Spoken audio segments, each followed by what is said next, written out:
Prinsip-prinsip utama dalam agama semua telah dijelaskan oleh Nabi SAW. Siapapun tidak berhak untuk mengadakan sesuatu yang baru, yang tidak ada contoh sebelumnya, apalagi sampai mengatakan hal tersebut bagian dari agama. Allah telah menyempurnakan agamanya, wahyu telah terputus, dan kenabian telah ditutup. Sebagaimana Allah berfirman, Al-yawma akmaltu lakum dinakum, wa atmamtu alaikum ni'mati, wa raditu lakumul islam dina. Pada hari ini telah aku sempurnakan agamamu untukmu, aku telah cukupkan nikmatku bagimu, dan telah aku ridhoi Islam sebagai agama bagimu. Rasulullah juga bersabda SAW, Man ahdatha fi amrina hadha ma laysa minhu wa huwa radd. Barang siapa mengadakan dalam urusan agama kami sesuatu yang bukan darinya, maka amalannya tertolak. Hadis sahih Bukhari Muslim dari Aisyah radhiyallahu anha. Jadi nggak boleh orang menambah-nambah sesuatu yang baru dalam agama ini. Membikin sesuatu yang baru dalam agama nggak boleh. Bikin kelompok, bikin firqah, bikin ajaran seperti ajaran tarekat, ajaran tasawuf. Islam nggak pernah mengajarkan, Nabi nggak pernah mengajarkan. Kemudian dibagi lagi, ini ada tarekat, ada syariat,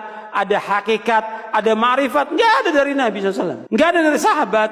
Ini sesuatu yang muhdats, yang baru dalam agama, yang Nabi nggak contohkan. Nggak ada tarekat, syariat, hakikat, ma'rifat. Maka kata para ulama dalam tasawuf itu awalnya bid'ah dan akhirnya zindiq. Awalnya bid'ah karena Nabi nggak contohkan, sesuatu yang baru dalam agama, akhirnya zindiq. Karena ketika dia sudah membagi menjadi 4 golongan itu, 4 tingkatan, nanti kalau sudah sampai kepada hakikat ma'rifat, kata mereka sudah nggak ada beban syariat lagi, sudah nggak wajib sholat, nggak wajib puasa. Apa benar begitu dalam Islam? Nggak benar. Karena orang yang paling mulia dari seluruh manusia siapa? Rasulullah SAW. Nabi tetap sholat sampai akhir hayatnya, Nabi puasa sampai akhir hayatnya, dan semua Nabi laksanakan agama ini. Sebagaimana Allah berfirman di akhir surah Al-Hijr, wa'bud rabbaka hatta ya'tiyakal yaqin. Beribadah kamu kepada Allah sampai datangnya al-yakin. Maksudnya al-yakin al-maut, kematian. Nabi terus ibadah kepada Allah. Nggak ada dalam Islam dibagi, oh kamu ini masih baru, kamu ini torekot syariat kamu. Kalau saya sudah wali, nggak perlu lagi sholat, nggak perlu puasa. Betul, wali syaiton. Yang seperti itu, wali syaiton.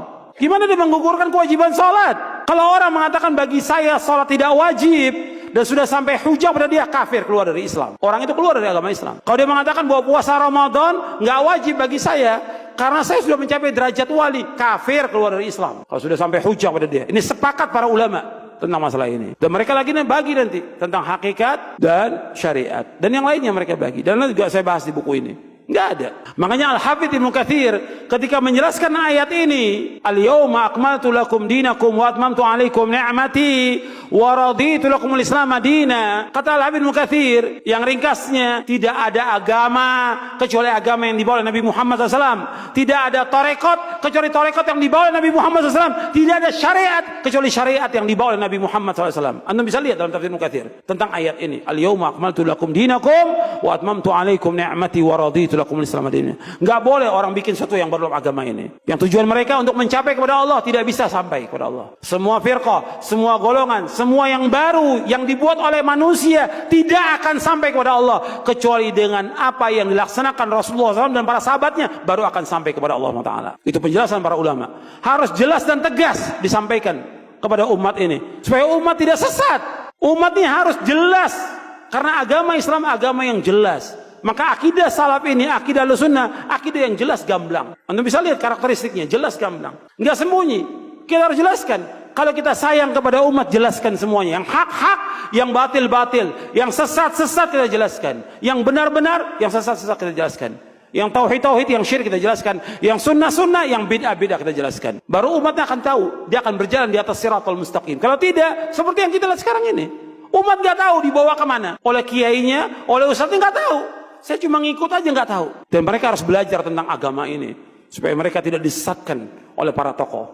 Harus belajar agama.